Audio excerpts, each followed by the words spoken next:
So, hello everyone, I am Martin and I am be talking about wiretapping and ambush interviews. So, and how they are connected. Okay, how are they connected to the anti-wiretapping law in the Philippines or Republic Act number 4200?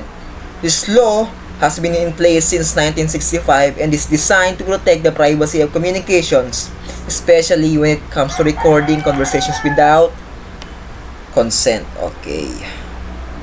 So, I have read this full article. So, in this presentation, we'll break down what wiretapping is, how ambush interviews may raise legal questions, and what the law says about the recording conversations using mobile phones or other devices.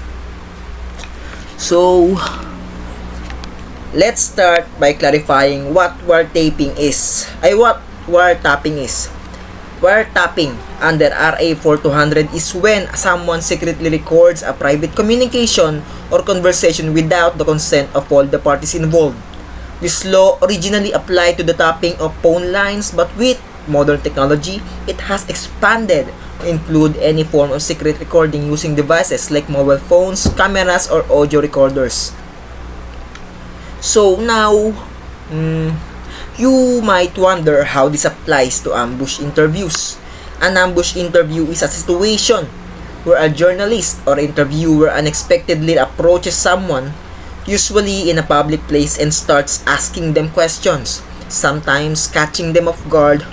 These interviews can be recorded on video or audio devices without formal consent. So, after explaining what this article is all about, now I will explain how it relates to RA 4200. Okay. The connection between ambush interviews and the anti-wiretapping law comes into play when the person being interviewed may not be fully aware.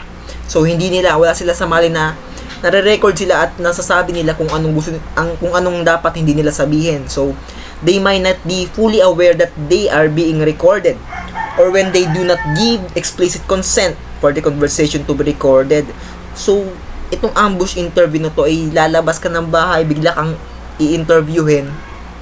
So you are being caught off guard.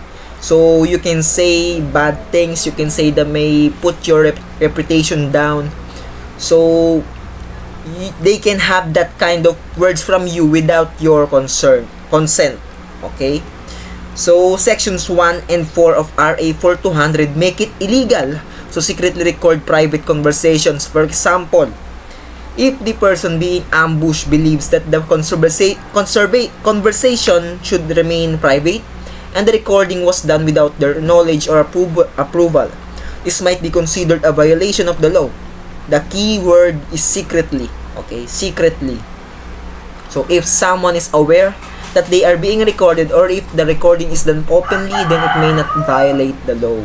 So we can wala naman problema sa pag-record basta both parties ay may consent.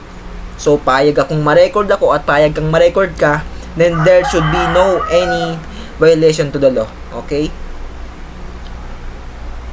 So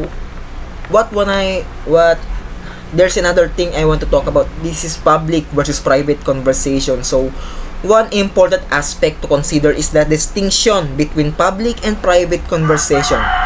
In an ambush interview, topic dito ay ambush interview. If the conversation is happening in a very public space and the person is being interviewed knows they are being recorded, it might not be considered a private conversation. Public versus private. So, but if the interviewee was under the impression that the conversation would remain private or was unaware of the recording, this could raise legal concerns under RA 4200. So, in conclusion o pinaka-summary, kung ang ambush interviews ay isang common journalistic practice, they can sometimes enter a legal gray area when it comes to the anti-wiretapping law. So, para maiwasan itong potential violation, lagi nating tandaan to ensure that all parties involved ay dapat may consent. Lahat ng conversations are aware of and agree to any recording. Lahat ng conversations ay dapat agreeable to both parties. So, dapat agree ako na ma-record ako, agree ka na ma-record ka, agree lahat ng kasama natin na ma-record. So, dapat yun ang dapat nating i-practice. So, as technology evolves, the line between what is legal and illegal becomes more blurred. So, but RA 4200 remains a key law in safeguarding the privacy of conversations, whether they occur in person, over the phone, or through a mobile device. Okay?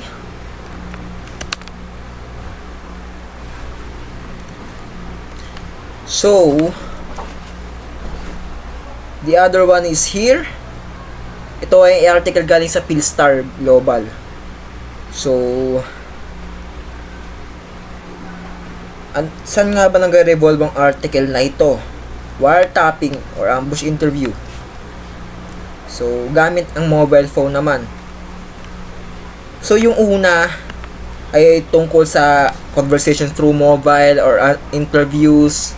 Ito na ay parang isang supporting article to that article. Okay?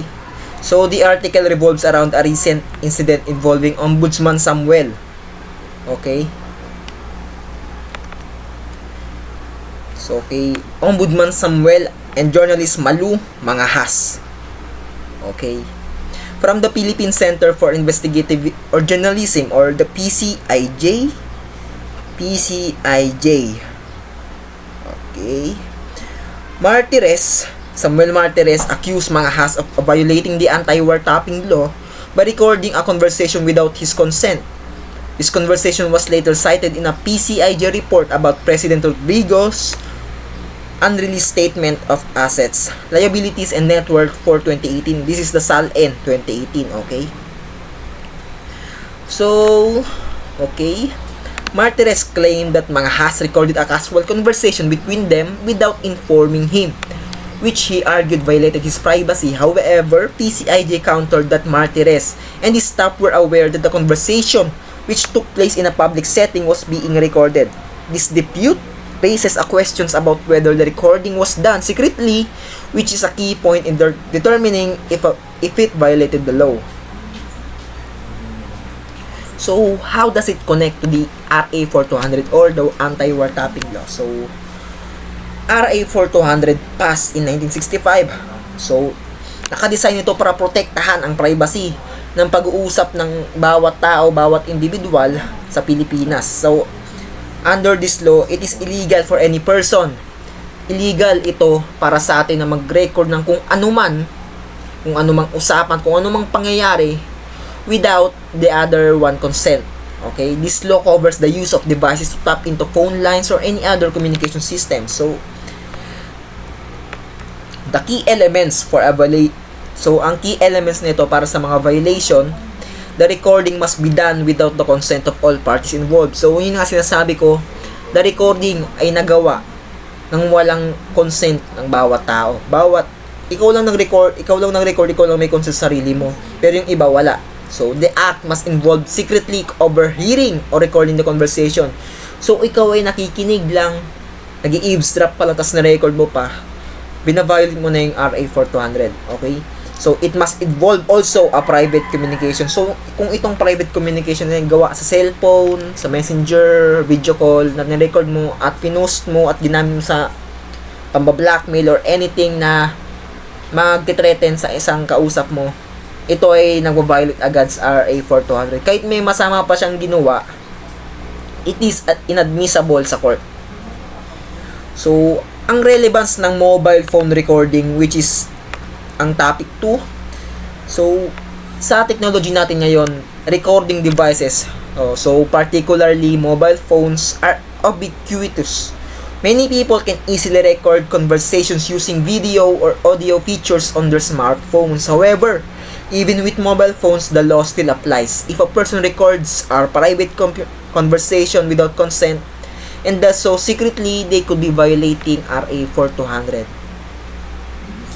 So, but it's important to note that distinction between private and public conversations that take place in public or in matters of public interest may not be considered as private under the law. So, kung nag-uusap kayo sa labas, sa press con, sa school, o kung anumang public place, hindi siya matatawag na private.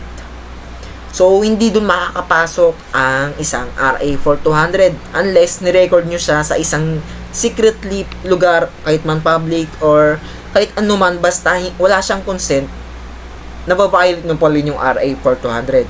So, this is a key point in the Martires and mga Haas case where PCIJ argues that the conversation was recorded in a public space with knowledge of those involved. So, ang problema ni Martires ay bakit daw siya ni-record nang hindi niya alam. So, ang counter naman ng PCIJ ay ni-record daw nila yon sa isang public place at lahat ng tao nga doon may alam na na-recorded ang mga pinagagawa nila, pinag-uusapan nila. So, meron ditong related case. Sir Aguirres and Hontiveros come to court.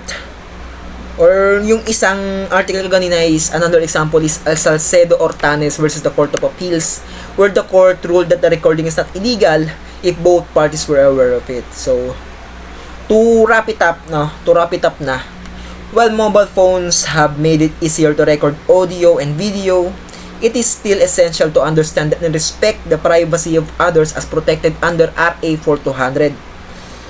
In cases like Martires and Bang Haas issue, okay, whether the recording violates the anti-wiretapping law depends on whether the conversation was private and whether all parties were aware of the recording. As technology evolves, sa buhay ngayon, lahat pwede na mangyari. So, it becomes increasingly important to strike a balance between transparency and privacy. So, especially when dealing with matters of public interest.